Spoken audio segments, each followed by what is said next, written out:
Marcus Thompson was just 14 years old when his whole world turned upside down. He and his mama had packed up everything they owned in their small 2-bedroom apartment and moved across town to a neighborhood they'd never been to before. His mama, Lisa, had finally gotten that nursing job she'd been praying for at the county hospital. It paid better than her old job at the grocery store, and she was so happy she cried the day she got the call. Marcus remembered watching her dance around their tiny kitchen, thanking God over and over again.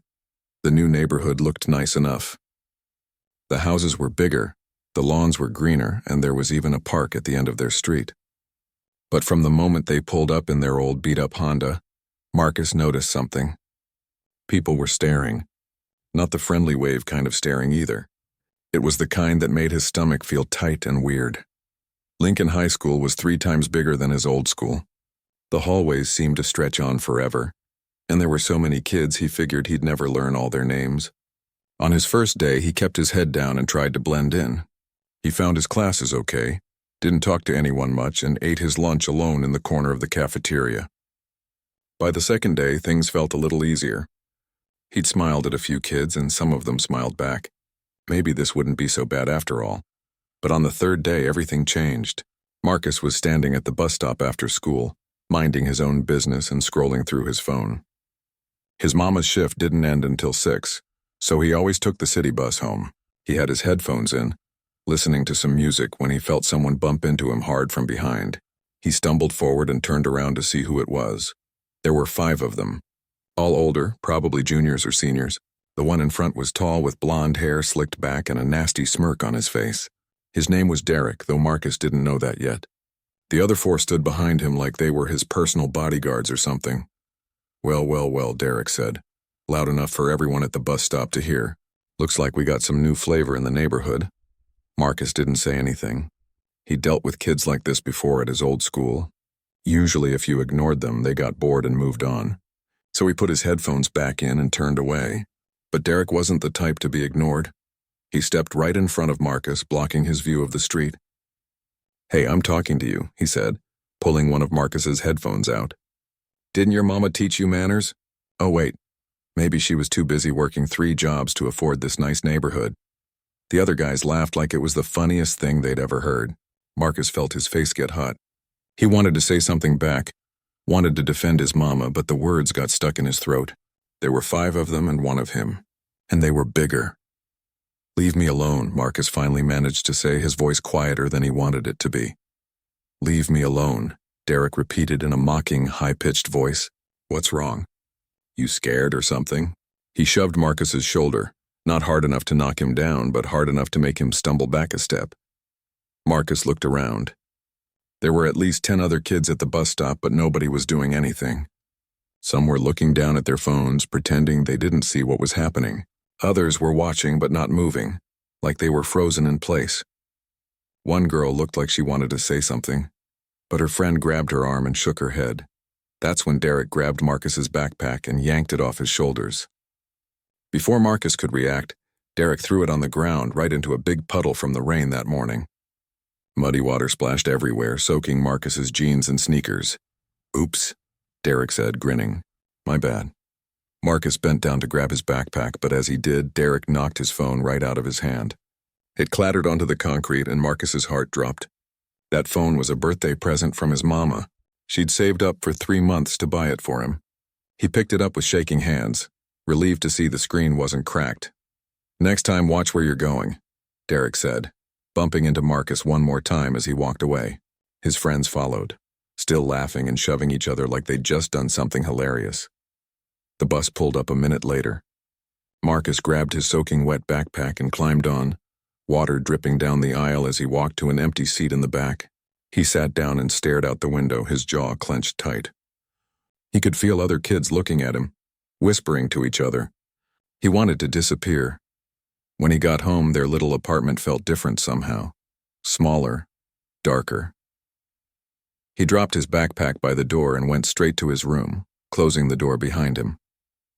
He sat on his bed and stared at the wall, replaying everything that had happened over and over in his mind. Why didn't anyone help him?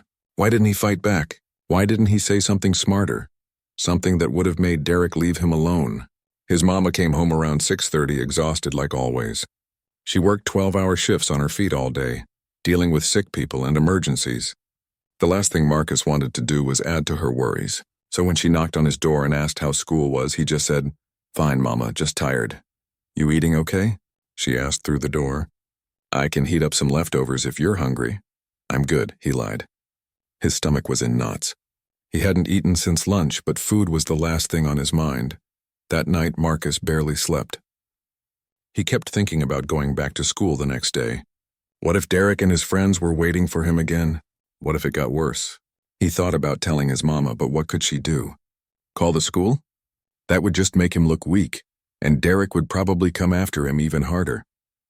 By the time his alarm went off the next morning, Marcus had made a decision. He'd just avoid Derek and his crew. He'd take a different route to his classes. He'd skip the bus stop and walk home instead, even though it was 2 miles. He'd make himself invisible, but as he got dressed and looked at himself in the mirror, he felt something heavy settle in his chest. This wasn't how things were supposed to be. He'd moved to a better neighborhood, a better school. Things were supposed to get easier, not harder. His mama was so proud of this new start for them. She talked about it every day, about how this was their chance to build a better life. Marcus grabbed his backpack, still damp from yesterday, and headed out the door. His mama had already left for her morning shift. The house was quiet. As he walked down the street toward school, he couldn't shake the feeling that yesterday was just the beginning. And he was right. The next 2 weeks felt like the longest of Marcus's life. Every single day became a battle just to get through. Derek and his gang, they didn't forget about him. In fact, it seemed like they'd made him their new favorite target, like some kind of sick hobby they all shared. Marcus tried everything to avoid them. He'd leave class a few minutes early, pretending he needed to use the bathroom just so he could get to his next class before they spotted him in the hallway. He'd take the long way around the building, even if it meant being late. He stopped going to his locker altogether because Derek's friends would always be hanging around nearby, waiting for him like vultures. But no matter what he did, they always found him. It was like they had some kind of radar or something. During lunch, Marcus started hiding out in the library on the 3rd floor. The librarian, Mrs. Patterson, was this older lady who never asked questions. She'd just nod at him when he came in and let him sit in the back corner with a book he wasn't really reading. He'd eat his sandwich real quiet, trying to make himself as small as possible. One day, about a week after that first incident at the bus stop, Marcus was walking to his history class when he saw Derek and 2 of his friends coming down the hallway toward him. His heart started pounding so hard he could hear it in his ears. He thought about turning around, but that would have been too obvious. So he just kept walking, keeping his eyes straight ahead, praying they'd just walk past him. They didn't. Derek stepped right in front of him, blocking his path. "Well, if it isn't my favorite bus stop, buddy," he said with that same ugly smirk. "Where you been hiding, man? We've missed you." "I got to get to class," Marcus said, trying to step around him. But one of Derek's friends, a stocky kid with a buzz cut, moved to block him. "Class can wait," Derek said. He reached out and flicked Marcus's ear hard. It stung like crazy. "We need to have a little talk about the dress code around here." Marcus touched his ear, feeling it burn. "What are you talking about?" "That shirt you're wearing," Derek said, pointing at Marcus's plain blue t-shirt. "It's offending my eyes. I think you should take it off." The hallway had started to fill up with other students changing classes. Some of them slowed down, watching what was happening, but nobody stopped. Nobody said anything. They just kept walking, like if they didn't look directly at it, they wouldn't be responsible for it. "Just leave me alone," Marcus said, his voice cracking a little. He hated how scared he sounded. Derek laughed and shoved him. Not super hard, but hard enough to make Marcus stumble backward into the lockers. The metal clanged loud, and a few more kids turned to look. "You gonna cry?" Derek asked. "Go ahead and cry. I bet that's what you people do best, right? Cry and complain about everything."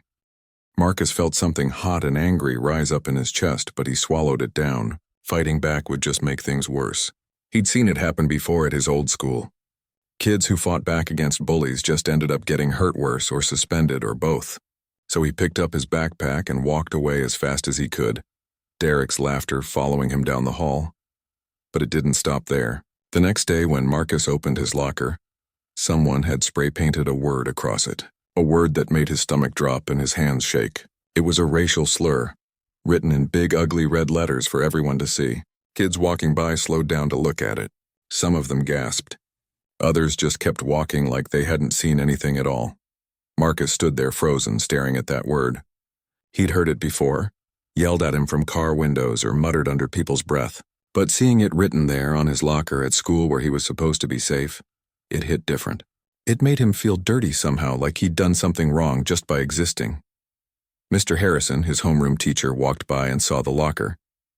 His face went pale. "Marcus," he said softly, putting a hand on his shoulder. "Come with me. We need to report this right away." They went to the principal's office, and Marcus had to sit there while Principal Rodriguez asked him a bunch of questions. Did he see who did it? Did he have any enemies? Had there been any other incidents? Marcus told him about Derek and his friends, about the bus stop in the hallway. The principal wrote everything down, nodding and saying things like, "This is very serious and we don't tolerate this kind of behavior." But Marcus could tell nothing was really going to happen. Principal Rodriguez had that look adults get when they're going to handle something, but not really handle it, you know? Like they're going to have a meeting about it and send out an email and maybe give someone a warning, but nothing that would actually stop it. "We'll look into this," the principal said. "In the meantime, we'll get your locker cleaned and reassign you a new one." Marcus just nodded. What else could he do? He went back to class, but he couldn't concentrate on anything. The letters and numbers on the board might as well have been in a different language. All he could think about was that word on his locker and Derek's face and all those kids who just walked by like it was normal. The harassment kept getting worse. Derek started following him after school, not even hiding it anymore.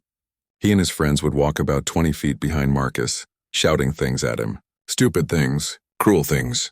Things that made Marcus want to run, but he knew if he ran, they'd just chase him, and that would be even worse. One afternoon, Marcus decided to take a different route home. There was a longer way that went through the park, and he figured maybe Derek wouldn't follow him there. But he was wrong. As he cut through the park, he heard footsteps behind him, getting faster. Before he could turn around, someone shoved him hard from behind. He fell forward, catching himself with his hands. His palms scraped against the concrete path, tiny rocks digging into his skin. "Where you think you're going?" It was Derek's voice. Marcus scrambled to his feet and saw all 5 of them standing there, surrounding him. The park was empty except for some little kids on the playground way on the other side, too far away to help. "I'm just trying to go home," Marcus said, backing up. His palms were bleeding a little, stinging like crazy. "This is our park," Derek said, stepping closer. "You don't belong here. You don't belong in our neighborhood. Why don't you go back to where you came from?" "I live here now," Marcus said, and immediately regretted it. Derek's face got red and he could see the anger flash in his eyes. What happened next was fast and scary.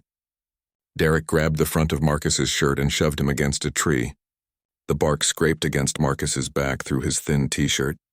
Derek got right in his face, so close Marcus could smell the energy drink on his breath.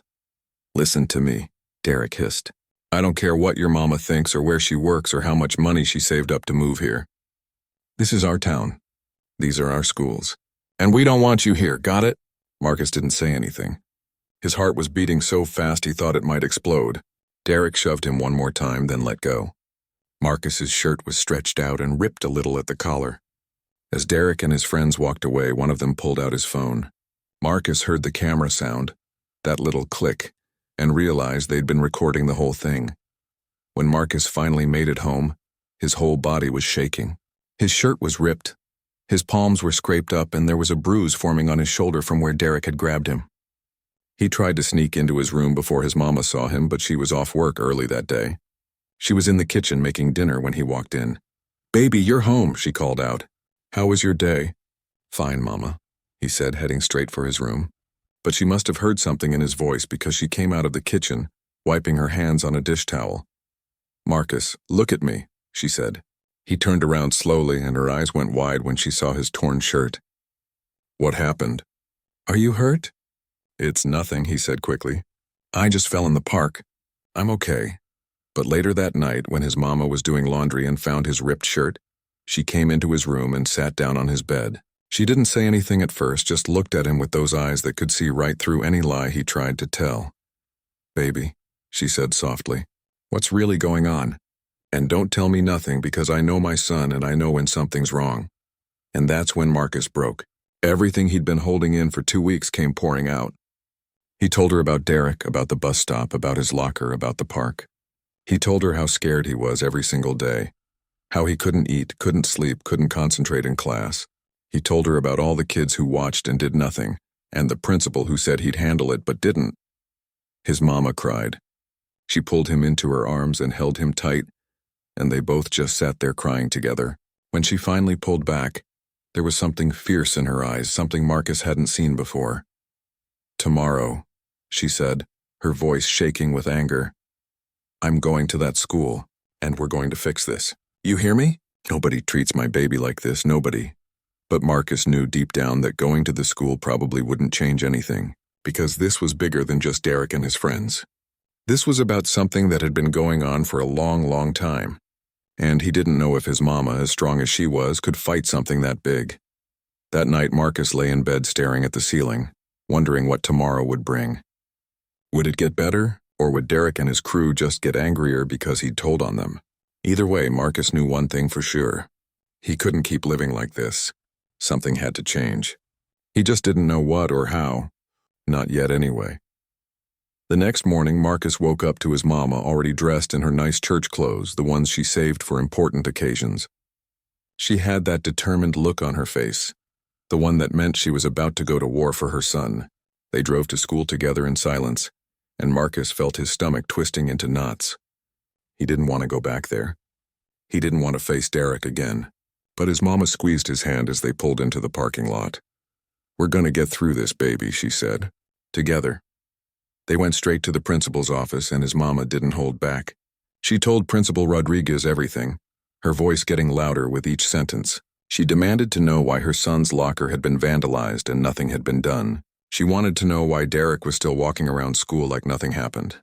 The principal kept saying things like, "We're investigating," and "These things take time," but Marcus's mama wasn't having it.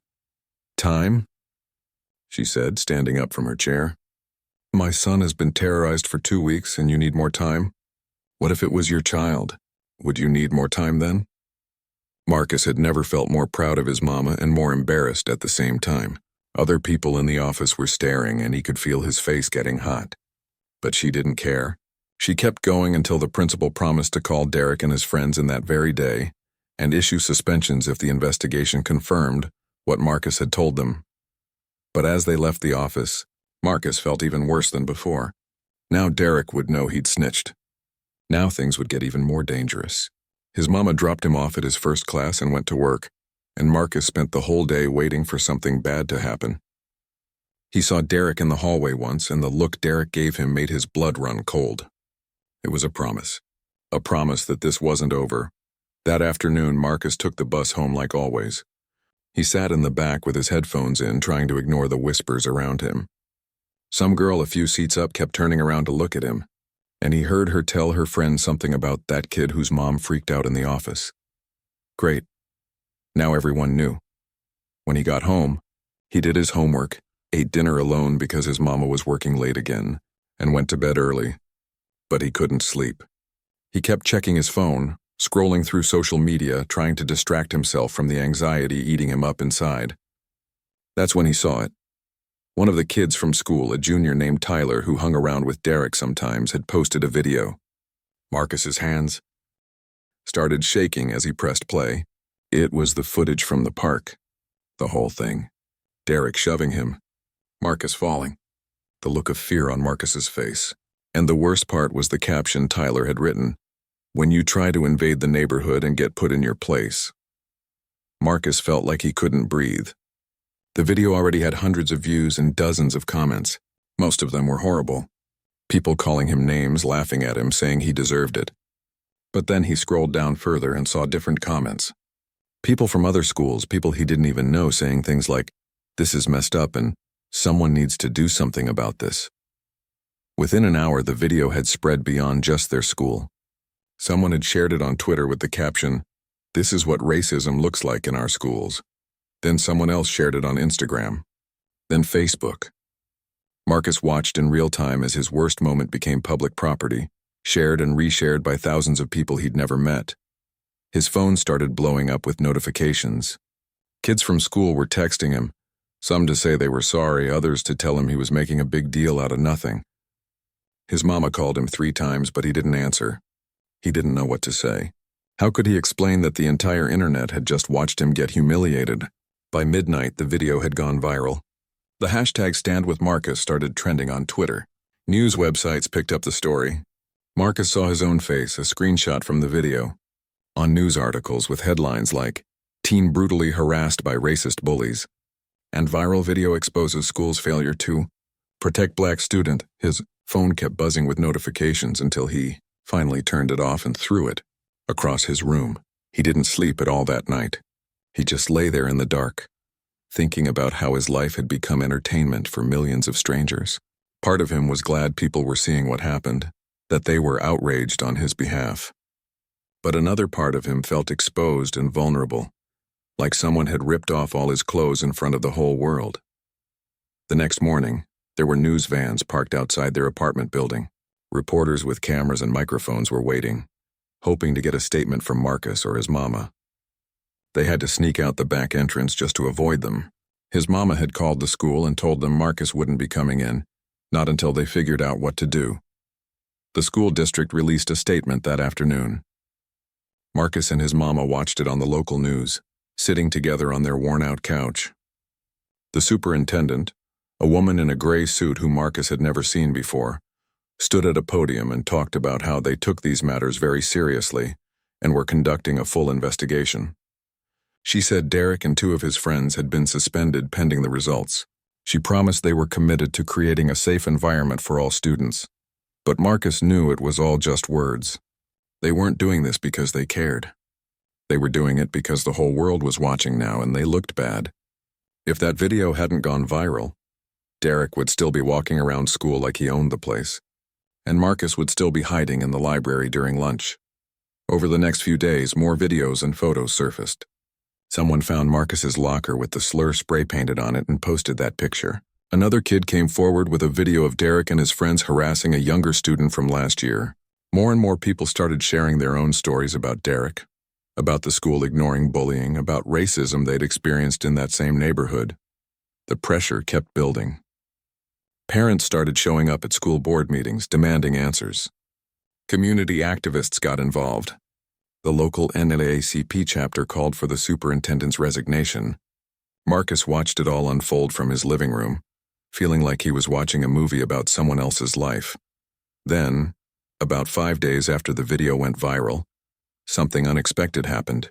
Marcus was scrolling through Twitter when he saw a tweet from a verified account with millions of followers. His heart nearly stopped when he realized whose account it was. John Cena, the wrestler and actor, had seen the video, and he'd tweeted about it. "Just saw the video of this young man being harassed and my heart is broken. This kind of hatred has no place in our schools or our communities. We need to do better. We need to be better. Stay strong, Marcus." Marcus read the tweet 5 times, then 10 times, then 20. He showed his mama, who started crying again, but happy tears this time. Within minutes, Cena's tweet was everywhere. It had been retweeted thousands of times, shared on every news website, quoted by other celebrities who added their own messages of support. Marcus's phone, which he'd finally turned back on, started exploding with messages. Kids from school he'd never talked to were texting him, saying they couldn't believe John Cena knew who he was. His inbox was flooded with messages from strangers offering support, telling him he was brave, promising that things would get better. But the most surprising message came 2 hours later. It was an email from someone claiming to be part of John Cena's team. At first, Marcus thought it was fake, some kind of scam or prank, but the email had an official domain and a phone number to call back. His mama made the call, and after talking to someone for about 10 minutes, she hung up with tears streaming down her face again. "Baby," she said, her voice shaking. "John Cena wants to meet you. He's going to be in town next week for some charity event, and he wants to come visit us here, at our home." Marcus couldn't believe it. None of this felt real. A week ago, he was just trying to survive each day, trying to avoid Derek and his gang, trying to make it through school without getting hurt. And now John Cena, one of the most famous people in the world, wanted to meet him. The news spread fast. By that evening, every major news outlet was reporting that John Cena planned to visit Marcus. The reporters outside their building doubled in number. The school district released another statement, this one talking about how they welcome Cena's support and were looking forward to working with him to address these important issues. Marcus's mama had to take time off work to deal with everything. They had to screen their calls because journalists kept trying to get interviews. Marcus's social media accounts were flooded with so many messages he couldn't keep up. Some were supportive, some were hateful. His mama made him promise not to read the comments anymore. Meanwhile, Derek and his friends had been officially expelled after the investigation confirmed everything Marcus had said and more.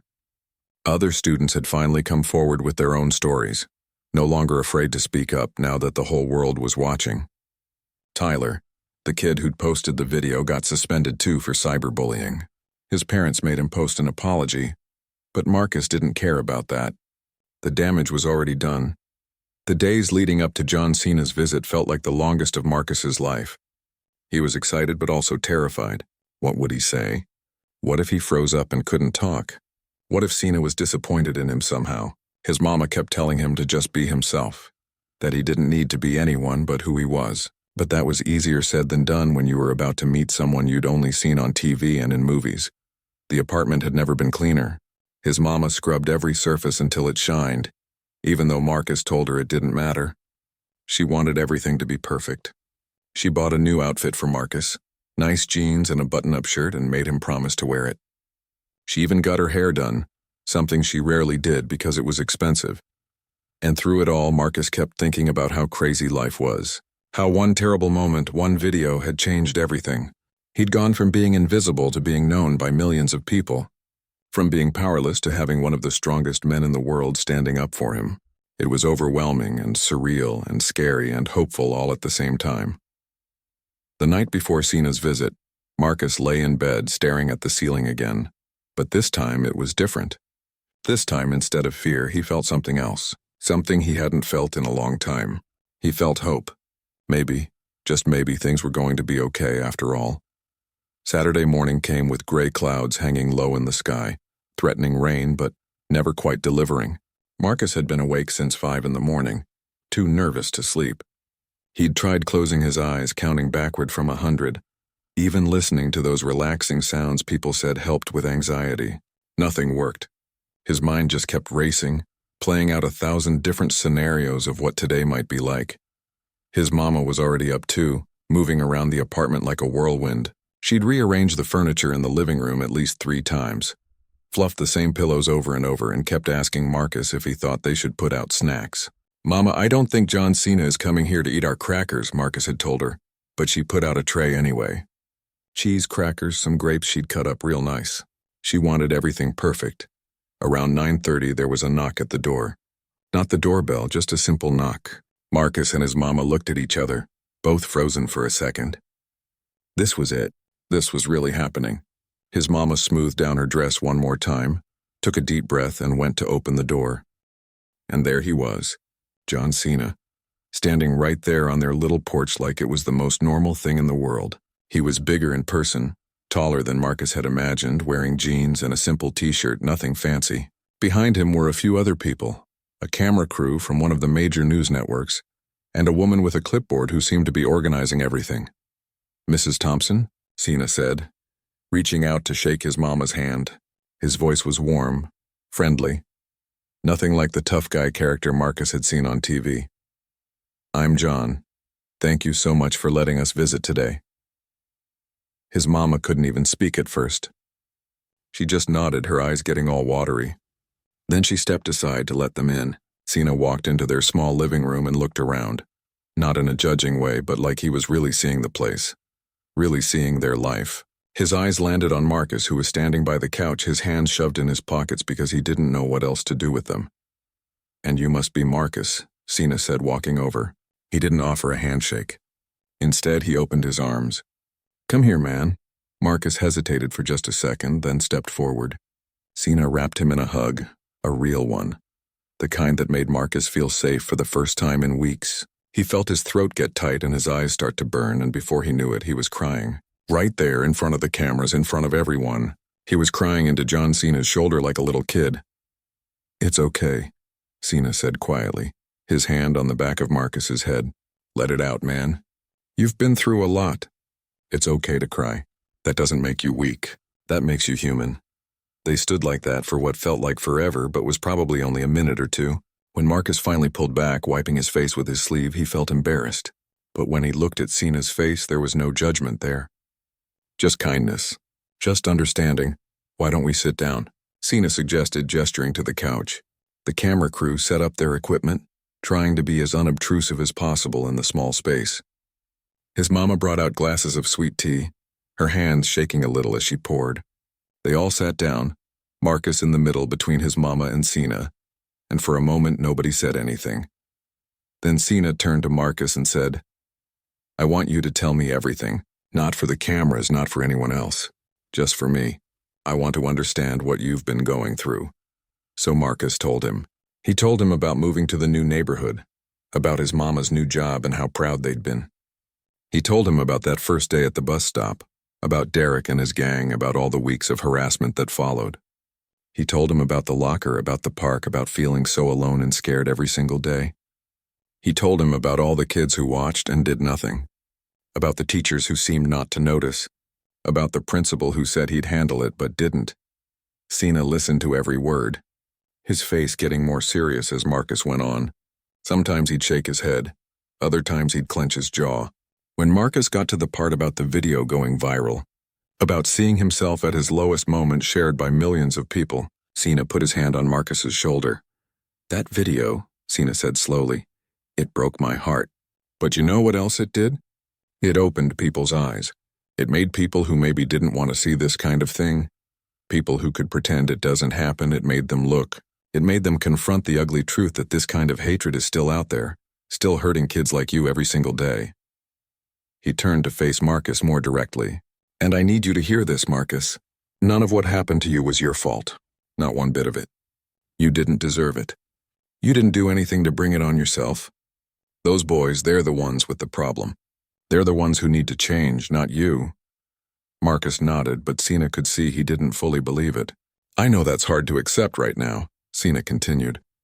"Because when people treat you like that, especially over and over, you start to wonder if maybe there's something wrong with you. But there's not. You're a good kid who got dealt a bad hand, and that's not fair and it's not right and it makes me angry." His mama was crying now too, dabbing at her eyes with a tissue. Cena reached over and squeezed her hand. "And you," he said to her, "you're an incredible mother. The way you stood up for your son, the way you fought for him, that takes real courage. A lot of parents would have just tried to sweep it under the rug, move schools, avoid the problem. But you didn't, you faced it head on."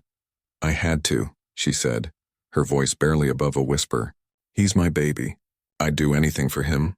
"I know you would," Cena said, "and he's lucky to have you." They talked for over an hour. Cena asked Marcus about his interests, his hobbies, what he wanted to be when he grew up. Marcus told him he liked drawing, that he'd always thought maybe he could be an artist or a graphic designer someday. Cena's face lit up at that. "That's amazing," he said. "The world needs more artists, more people who can create beauty and express themselves.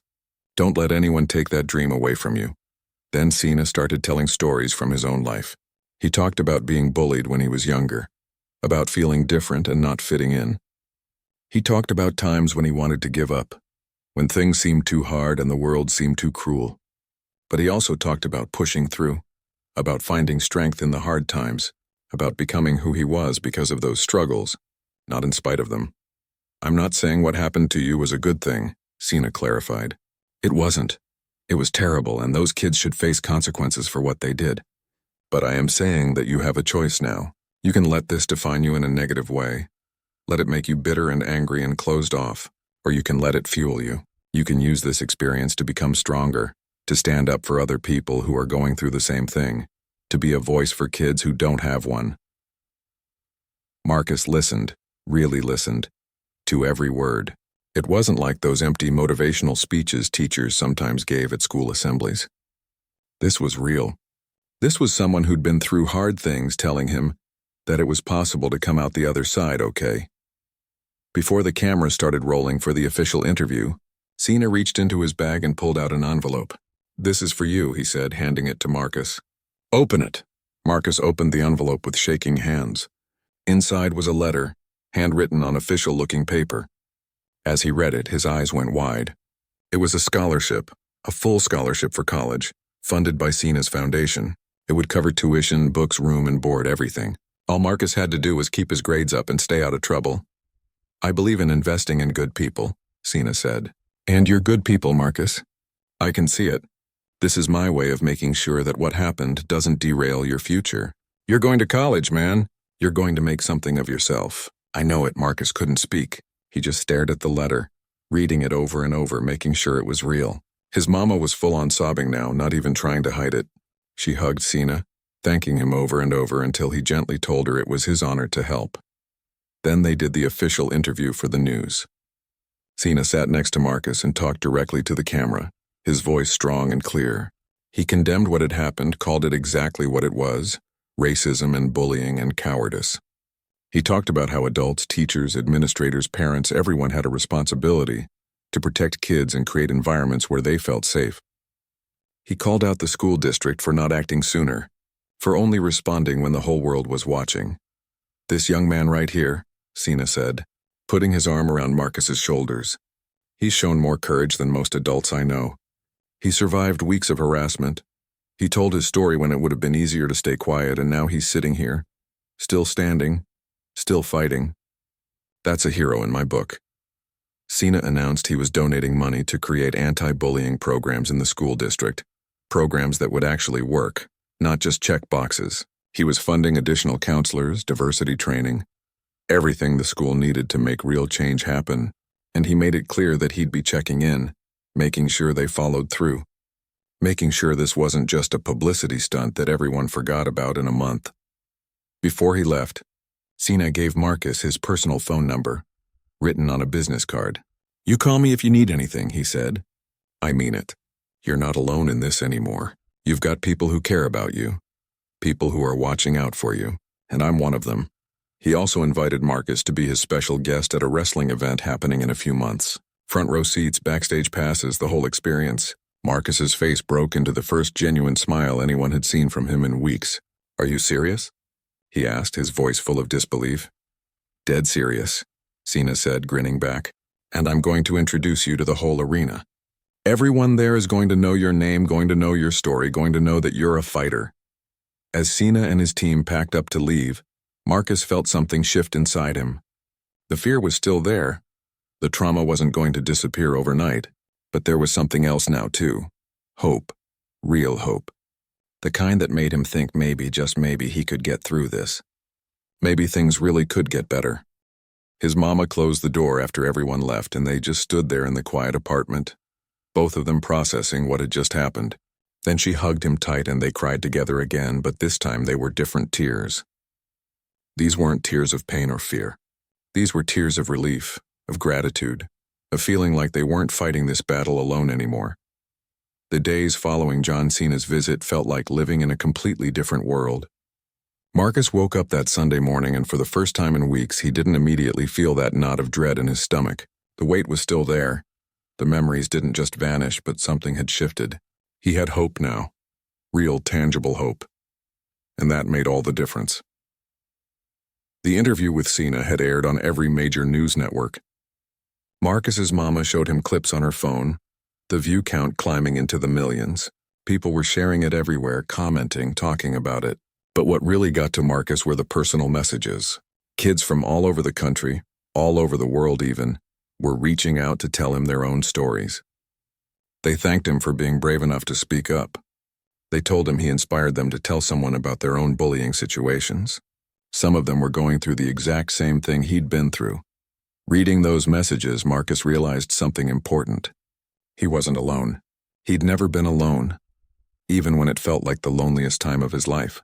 There were thousands, maybe millions of kids out there fighting the same battle, feeling the same fear, wondering if anyone cared. And now they knew someone did care. John Cena cared, and more importantly, they saw that speaking up could actually change things. The school district moved fast after Cena's visit, probably faster than they'd ever moved on anything before. Within 3 days, they'd announced a complete overhaul of their bullying and harassment policies. They hired 3 new counselors specifically trained in dealing with discrimination and trauma. They brought in consultants to conduct mandatory training sessions for every single staff member, from the principal down to the cafeteria workers. Everyone was going to learn how to recognize bullying, how to intervene, and how to support victims. But the biggest news came on Wednesday. The superintendent herself called a special assembly at Lincoln High School. Marcus wasn't there. His mama had decided to keep him home for another week to let things settle down, but kids were texting him updates in real time. The superintendent stood in front of the entire school and didn't mince words. She admitted the school had failed Marcus. She admitted they'd ignored the warning signs, hadn't acted quickly enough, hadn't protected a student when they should have, and she promised it would never happen again. Then she announced the consequences. Derek and his two closest friends were permanently expelled, not just from Lincoln High, but from the entire district. They'd have to go to a different district altogether if they wanted to continue their education. The other kids who'd been involved, including Tyler, who posted the video, were suspended for the rest of the semester and would have to complete community service hours and attend counseling before they could return. Marcus read the text from his classmates and felt a mix of emotions. Part of him felt vindicated, like finally justice was being served. But another part of him felt weird about it. Derek's life was basically ruined now. Sure, he'd done terrible things, but Marcus wasn't the type to take pleasure in someone else's suffering, even someone who'd caused him so much pain. His mama saw him staring at his phone with that conflicted look on his face. "What's wrong, baby?" she asked, sitting down next to him on the couch. "I don't know," Marcus said slowly. "I wanted them to face consequences, but now that they have, I just feel strange about it." "Does that make sense?" His mama wrapped her arm around his shoulders. "That makes perfect sense.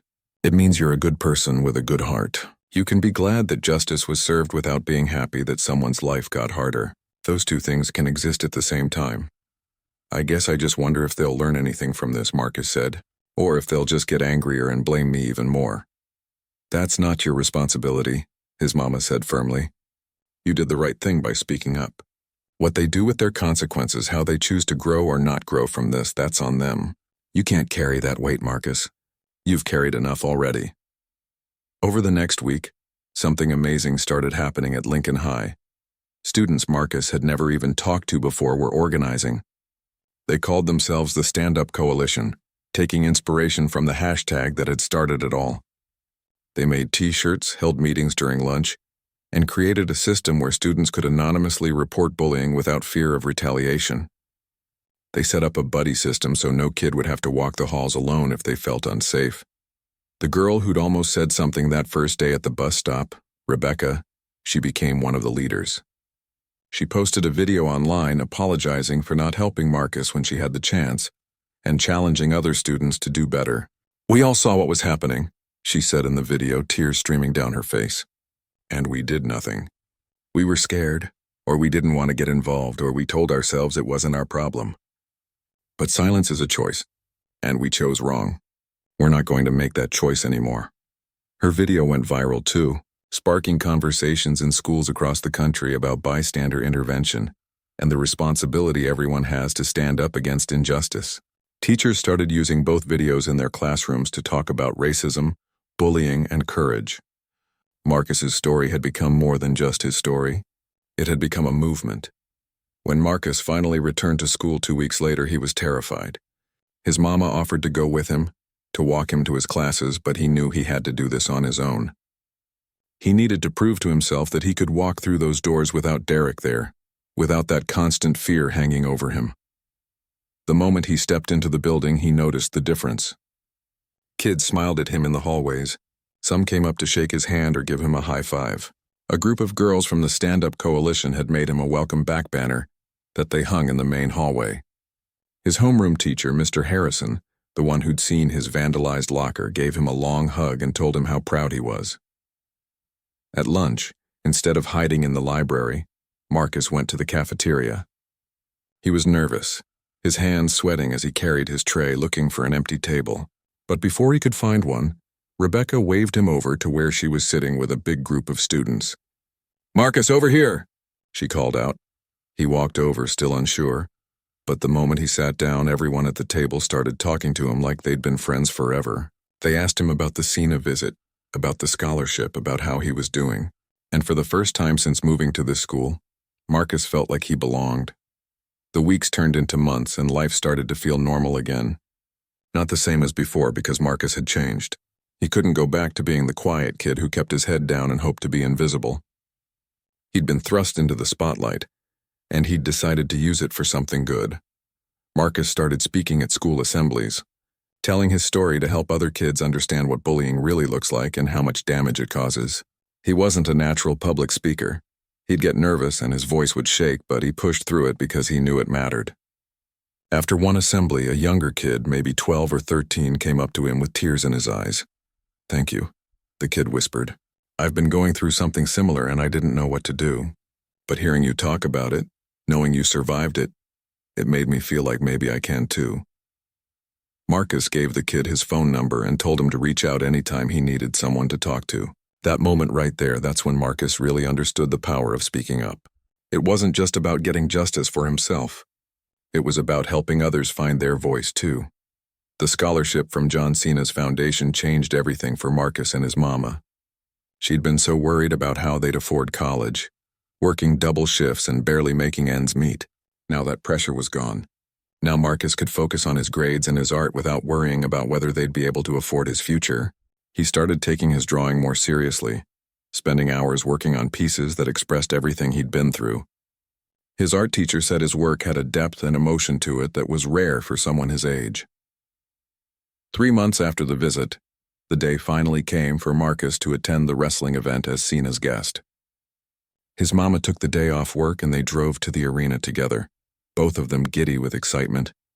They had VIP parking, backstage passes, the works. Before the show started, they were brought back to meet Cena in his dressing room. "Marcus," Cena said, pulling him into another one of those bear hugs. "Man, I've been keeping up with everything you've been doing. The speaking engagements, the coalition at your school, all of it. I'm so proud of you." "I couldn't have done any of it without you," Marcus said. "You gave me the strength to keep going." "No," Cena said, shaking his head. "I just reminded you of the strength you already had. You did all the hard work yourself." During the show, in front of thousands of screaming fans, Cena called Marcus into the ring. Marcus's heart,